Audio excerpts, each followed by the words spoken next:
Duty ಅಲ್ಲ ಅದು, ನಮ್ಮದು ಶಿಫಾರಸು ಮಾಡೋದು ಅಷ್ಟೇ ಡ್ಯೂಟಿ. ಮಾಡಬೇಕಾದ ಸಂಬಂಧಪಟ್ಟ ಇಲಾಖೆಯವರು ಮಾಡಬೇಕು, ಅದು ಕೇಂದ್ರ ಸರ್ಕಾರ ವ್ಯಾಪ್ತಿಗೆ. ಸೊ ಇಂಥ ಭಾಳಷ್ಟು ಈಗಲೇ ರಿಕಮೆಂಡ್ ಮಾಡಿದ್ರಿ, ಕೆಲವು ಮಾಡಿದ್ದಾರೆ, ಇನ್ನು ಕೆಲವು ಪೆಂಡಿಂಗ್ ಇದಾವೆ, ಮಾಡಿದ್ರೆ ಒಳ್ಳೆಯದು. ಅದು ಅಲ್ಲಿ ಲೆಕ್ಕಾಚಾರ ತಪ್ಪಿರ್ಬೋದು, ಅಸೆಸ್ಮೆಂಟ್ ಮಾಡಲಿಕ್ಕೆ ಆಗಿಲ್ಲ ಬಹುಶಃ, ಯಾವುದು ಏನೋ ಅಂತ ಮಾಡಲಿಕ್ಕೆ ನಾವು ಫೇಲ್ ಆಗಿದ್ದೀವಿ, ಅದಕ್ಕೆ ಈ ರಿಸಲ್ಟ್ ಬಂದಿದೆ. ಗೊತ್ತಿಲ್ಲ, ಅಲ್ಲಿ ಸ್ಟಡಿ ಮಾಡ್ಬೇಕು, ಯಾಕಂದ್ರೆ ನಾವು ಅಲ್ಲಿ ಅದರಿಂದ ಭಾಳ ದೂರ ಇದ್ದೀವಿ. ಇಂಥ ಆಸೆ ಭಾಳಷ್ಟು ಆಸೆ ಇಟ್ಕೊಂಡಿದ್ರಿ ಎಲ್ಲರೂ. ಹರಿಯಾಣದಲ್ಲಿ ಕೂಡ ನಾವು ಭಾಳ ಹತ್ತಿರದಿಂದ ಸೋತೀವಿ. ಸೊ ಕೆಲವು ರಾಜ್ಯದಲ್ಲಿ ಭಾಳ ಹತ್ತಿರದಿಂದ ಸೋತೀವಿ, ಕೆಲವನ್ನ ಭಾಳ ಇದೆಲ್ಲ ಆಗೋದು ಚುನಾವಣೆಯಲ್ಲೆಲ್ಲ ನಡೆಯುವಂಥ ವ್ಯವಸ್ಥೆ ಅಷ್ಟೇ. ಅದು ಇದೆ, ಮೊದಲಿದ್ದೇ ಇದೆ, ಕೊನೆವರೆಗೆ ಇದ್ದೇ ಇರೋದು. EVM ಬಗ್ಗೆ ಯಾವಾಗಲೂ ಡೌಟ್ಫುಲ್ ಇದ್ದೇ ಇದೆ. ಅದನ್ನು ಕೇಂದ್ರ ಸರ್ಕಾರ ಅದ್ರ ಬಗ್ಗೆ ಸ್ಪಷ್ಟನೆ ಪಡಿಸುವವರೆಗೆ ಇದು ಡೌಟ್ಫುಲ್ ಇರುವವರೆಗೆ.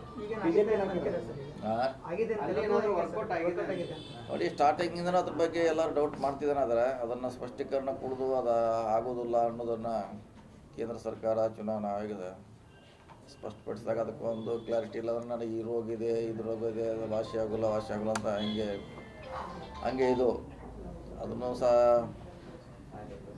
ಸ್ಪಷ್ಟೀಕರಣ ನೀಡೋರು ಯಾರೇ ಚುನಾವಣಾ ಆಯೋಗ, ಅವ್ರ ಮೇಲೆ ಸರ್ಕಾರ ಇದೆ, ಅವರೇ ಅದಕ್ಕೆ ಒಂದು ಇತಿಶ್ರೀ ಹಾಡಬೇಕಂತ. ರಾಜ್ಯ ಬಿಜೆಪಿ ನಾಯಕರು ಇದೇ ಒಂದು ಫಲಿತಾಂಶ ಕರ್ನಾಟಕದಲ್ಲಿ 28ಕ್ಕೆ ಮರುಕಳಿಸ್ತಾರೆ. ಅದು ನೋಡೋಣ, ಇನ್ನೂ ದೂರ ಇದೆ, 30 ತಿಂಗಳಿದೆ ಇನ್ನು. ಆವಾಗ ಅದ್ರ ಬಗ್ಗೆ ಚರ್ಚೆ ಮಾಡೋಣ. ಈಗ ಅಷ್ಟು ದೂರಿಂದ ಈಗ ಚರ್ಚೆ ಮಾಡೋದು ಅನಾವಶ್ಯಕ. ಅದು ರೋಗದಿಂದ ಅಂತ ಪ್ರಾಥಮಿಕ ವರದಿಯಿಂದ ಬಂದಿದೆ, ಆದರೂ ಎನ್ಕ್ವೈರಿ ಮಾಡ್ತಿದ್ದಾರೆ, ನೋಡೋಣ. ಅದು ಯಾವುದೋ ಒಂದು ರೋಗ ಇದೆ ಅಂತ, ಅದು ಆ ಕಾಯಿಲೆಯಿಂದ ಮೃತಪಟ್ಟು ಅಂತ ಹೇಳಿದ್ದಾರೆ. ಅವರು ಇನ್ನವ್ರಿಗೆ ಸಂಬಂಧಪಟ್ಟ ಅದಕ್ಕೆ ಎಕ್ಸ್ಪರ್ಟ್ ಬಂದು ಹಂಗೆ ಸಾವಾಗಿದೆ ಅಂತ ಅವ್ರು ವರದಿ ಕೊಟ್ಟಂಗೆ ಮುಂದೆ 13 ತಾರೀಕಿಗೆ 14 ತಾರೀಕಿಗೆ ಎಂಟು ಸಾಯ್ತು. ಅವಾಗ ಇವ್ರು ಮುನ್ನೆಚ್ಚರಿಕೆ ತಗೊಂಡಿಲ್ಲ ಅನ್ನುವಂಥದ್ದು ಗಂಭೀರವಾದಂಥ ಆರೋಪ. ಅದೇ ಈಗ ಅದು ಎನ್ಕ್ವೈರಿ ಒಳಗೆ ಬರ್ಬೇಕಲ್ಲ. ಅದೇ ಈಗ ಎನ್ಕ್ವೈರಿ ಮಾಡಿದ್ರೆ ನಾವು ಹೇಳಲಿಕ್ಕಾಗಲ್ಲ. ಎನ್ಕ್ವೈರಿ ನಿಮಿಷ ಒಂದಲ್ಲ ಎರಡಲ್ಲ ಸರ್, ಸುಮಾರು 28 ಕೃಷ್ಣ ಮೃಗಗಳು ಅಳಿವಿನಂಚಿನಲ್ಲಿ ಇರುವಂಥವು. ಅದೇ ಈಗ ಅವರ ಫಾರೆಸ್ಟ್ ಸಚಿವರು ಈಗಾಗಲೇ ಅದಕ್ಕೆ ಆದೇಶ ಮಾಡಿದ್ದಾರೆ. ತನಿಖೆ ಬಂದ್ಮೇಲೆ ನೋಡೋಣ ಅದ್ರ ಯಾರ ಬಗ್ಗೆ ಕ್ರಮ ಕೈಗೊಳ್ಳಬೇಕು, ಏನು ಆಗಿದೆ ಅಂತ ವೇಟ್ ಮಾಡೋದು. ಸರ್, ಈಗ ಡೈಲಿ ಹೋಗಿದ್ರೆ ಭೇಟಿ, ನಾಯಕರು ಭೇಟಿ ಆಗಿದ್ರೆ ರಾಜ್ಯ ರಾಜಕಾರಣದ ಬಗ್ಗೆ ಏನಾದ್ರು? ಇಲ್ಲ, ಯಾವುದೇ ರಾಜಕೀಯ ವಿಷಯ ಚರ್ಚೆ ಇಲ್ಲ. ಸುನಿಲ್ ಹನುಮಣ್ಣ ಅವರು ಉಪಾಧ್ಯಕ್ಷರಾದರು, ಅವ್ರಿಗೆ ಹಿನ್ನೆಲೆಯಲ್ಲಿ ಜನರಲ್ ಸೆಕ್ರೆಟರಿ ಭೇಟಿ ಆಗ್ಲಿಕ್ಕೆ ಹೋಗಿದ್ದರು ಅಷ್ಟೇ. ಕೆಪಿಸಿಸಿ ಅಧ್ಯಕ್ಷರಾಗ್ತಾರೆ ಅನ್ನೋ ನಿಟ್ಟಿನಲ್ಲಿ ಚರ್ಚೆ ಆಗ್ತಿದೆ. ಇಲ್ಲ ಚರ್ಚೆ ಆಗ್ತಿರ್ತಾರಲ್ಲ, ಅದೇ 6 ಕೋಟಿ ಜನಸಂಖ್ಯೆ ಇದೆ, ತಮ್ಗೆ ಬೇಕಾದಂಗೆ ಹೆಂಗೆ ಬೇಕಾದಂಗೆ ಚರ್ಚೆ ಮಾಡ್ತಾನೆ ಇರ್ತಾರೆ. ಚರ್ಚೆಗೆ ಯಾವುದೇ ಕಡಿವಾಣ ಇಲ್ಲಲ್ಲ. ಮುಂದಿನ ಚುನಾವಣೆ ಗಮನ ಇಟ್ಕೊಂಡು ಈಗ ನೀವು ಆದರೆ ಅನುಕೂಲ ಆಗುತ್ತೆ ಅನ್ನುವಂಥ ಪಕ್ಷ. ಯಾಕೆಂದ್ರೆ ಸಿದ್ದರಾಮಯ್ಯ ನಂತರದಲ್ಲಿ ಅಹಿಂದ ನಾಯಕರಿಗೆ ತಾವು ಗುರುತಿಸ್ಕೊಳ್ತಿದ್ದಾರೆ ಸರ್. ಇದರಿಂದ ನೀವೇನಾದ್ರೂ ಕೆಪಿಸಿಸಿ ಅಧ್ಯಕ್ಷರಾದ್ರೆ ಪಕ್ಷಕ್ಕೆ ಅನುಕೂಲ ಆಗುತ್ತೆ ಅನ್ನೋ ನಿಟ್ಟಿನಲ್ಲಿ ಅದಿಲ್ಲ ಸರ್, ಅದು ಆ ಪಕ್ಷ ತೀರ್ಮಾನ ಮಾಡೋದು ನಾವಲ್ಲ. ಒಂದ್ ವೇಳೆ ನಿರ್ಧಾರ ಮಾಡಿದ್ರೆ ತಾವು ಸ್ವೀಕಾರ ಮಾಡಿದ್ರೆ ನೀವು ಮುಂದೆ ಅಧ್ಯಕ್ಷರಾಗ್ತೀರ ಅಂತ ಹೇಳಿ ಈಗ ಹೊಸ ಹೆಲಿಕಾಪ್ಟರ್ ತಗೊಂಡಿರೇನೋ ಅಂತ ಹಳದಿ ಇತ್ತು ಎಕ್ಸ್ಚೇಂಜ್ ಮಾಡಿವ ಅಷ್ಟೇ. ಹೊಸ ಹೆಲಿಕಾಪ್ಟರ್ ಇನ್ನು ವಾಲ್ಮೀಕಿ ಪೇಟೆ ಪಯಣ ಮಾಡಿದ್ರೆ ಸರ್, ಹೇಗಿದೆ ಸರ್ ಹೊಸ ಹೆಲಿಕಾಪ್ಟರ್? ಈಗ ಬರೀ ಎಕ್ಸ್ಚೇಂಜ್ ಆಗಿದೆ ಅಷ್ಟೇ, ನಮ್ದೇನು ಹಳದಿ ಇತ್ತೇ ಇರ್ತದೇನು ಪ್ರಶ್ನೆ ಇಲ್ಲ.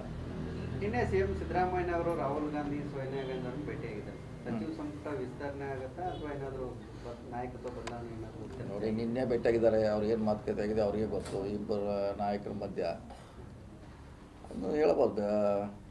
ಬೆಂಗಳೂರಲ್ಲಿ ಮಧ್ಯಮದವ್ರು ಕೇಳ ಅಲ್ಲಿ ಹೇಳ್ಬೋದು.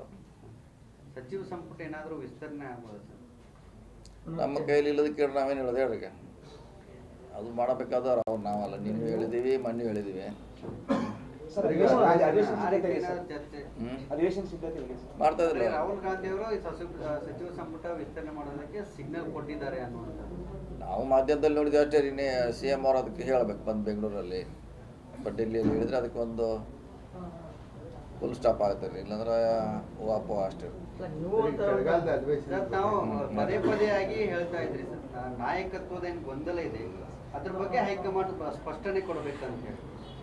ಈ ವಿಚಾರವಾಗಿ ಅಂದ್ರೆ ಪದೇ ಪದೇ ಆಗಿ ಸಿಎಂ ಬದಲಾವಣೆ ಆಗುತ್ತೆ, ನಾಯಕತ್ವ ಬದಲಾವಣೆ ಆಗುತ್ತೆ ಅನ್ನೋ ಚರ್ಚೆಗಳು ಪದೇ ಪದೇ ಆಗ್ತಾ ಇದೆ. ತಾವೇನು ಹೇಳ್ತೀರಿ ಸರ್ ಅದನ್ನೆಲ್ಲ ಅವರೇ ವರಿಷ್ಠರು ಗಮನಿಸ್ತಾರೆ, ವರಿಷ್ಠರು ಅದನ್ನು ಗಮನಿಸ್ತಿದ್ದಾರೆ.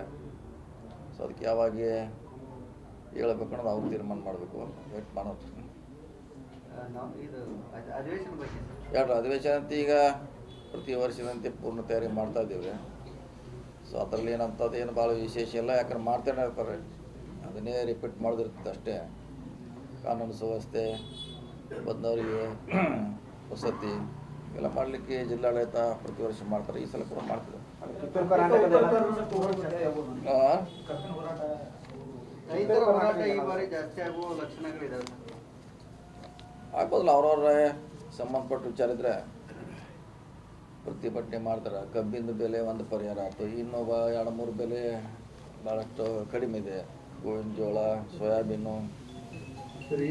ಸರ್, ಏಕೀಕರಣ ಆದಾಗಿಂದ ಕೂಡ ಕರ್ನಾಟಕಕ್ಕೆ ಅನ್ಯಾಯ ಆಗ್ತಾ ಇದೆ. ಹಾಗಾಗಿ ಉತ್ತರ ಕರ್ನಾಟಕವನ್ನು ಪ್ರತ್ಯೇಕ ರಾಜ್ಯವನ್ನಾಗಿ ಮಾಡಬೇಕು, ನಂದು ಅದಕ್ಕೆ ಸಹಮತ ಇದೆ ಅನ್ನೋ ನಿಟ್ಟಿನಲ್ಲಿ ಹಾಗೆ ಅವರು ಪತ್ರ ಬರೆದಿದ್ದಾರೆ ಸರ್ ಸಿಎಂ. ಆಯ್ತು, ಅದು ಅವ್ರ ವೈಯಕ್ತಿಕ ವಿಚಾರ. ಈಗಲೇ ಎಲ್ಲರೂ ಹೇಳ್ಯಾರ, ಅದು ಅವರ ವೈಯಕ್ತಿಕ ವಿಚಾರ ಅಷ್ಟೇ, ಪಕ್ಷದಲ್ಲ ಅಥವಾ ಓವರಾಲ್ ಅಲ್ಲ, ಅವ್ರ ವೈಯಕ್ತಿಕ ವಿಚಾರ. ಸರ್, ಈಗ ಬೆಳಗಾವಿ ಜಿಲ್ಲಾ ಹೊಡಿಬೇಕಂತೇಳಿ ಭಾಳ ವರ್ಷಗಳಿಂದ ಹೋರಾಟ ಇದೆ. ಬೆಳಗಾವಿ ಜಿಲ್ಲಾಕ್ಕೆ ಹೊಡ್ಯಕ್ಕೆ ಆಗ್ತಾ ಇಲ್ಲ, ಇಲ್ಲಿ ರಾಜ್ಯ ಹೊಡ್ಯಕ್ಕೆ ಹೊರಟಿದ್ದಾರೆ ಅಂತ ಜನ ಮಾತಾಡ್ತಾರೆ. ಅದೇ ಅವ್ರ ವೈಯಕ್ತಿಕವಾದ ವಿಚಾರ ಅಷ್ಟಿದು. Okay, thank you.